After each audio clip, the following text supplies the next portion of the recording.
बाकी हलवा मचा के गइल। पूरा गौवा हिला के गइल, सबके सरधा पुरा के गइल। आइल जीजा के गावे 2-4 दिन खातिर बाकी हलवा मचा के गइल।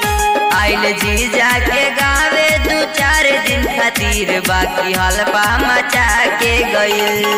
जीजा के गावे 2-4 दिन खातिर बाकी हलवा मचा के गइल। आइल जीजा के गावे 2-4 दिन खातिर बाकी हलवा मचा के गइल। रहुअन नाम ओकर रहे मन रखनी, फगुआ में सबके चाटा के गइल चटनी। फगुआ में सबके चाटा के गइल चटनी। रहुअन नाम ओकर रहे मन रखनी, फगुआ में सबके चाटा के गइल चटनी। गरम पुआ खिया के गइल, गोबर माटी मिला के गइल। आइल जीजा के गावे 2-4 दिन खातिर बाकी हलवा मचा के गइल। आइल जीजा के गावे 2-4 दिन खातिर बाकी हलवा मचा के गइल। आइल जीजा के गावे 2-4 दिन खातिर बाकी हलवा मचा के गइल।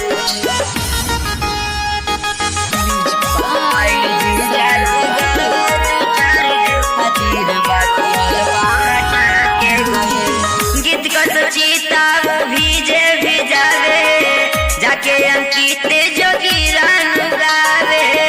जाके अंकित जोगिरान गावे।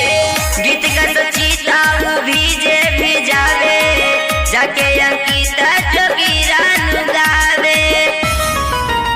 भले दुख करिया के गइल, बाकी रिलेशन फरिया के गइल। आइल जीजा के गावे 2-4 दिन खातिर बाकी हलवा मचा के गइल। आइल जीजा के गावे 2-4 दिन खातिर बाकी हलवा मचा के गइल।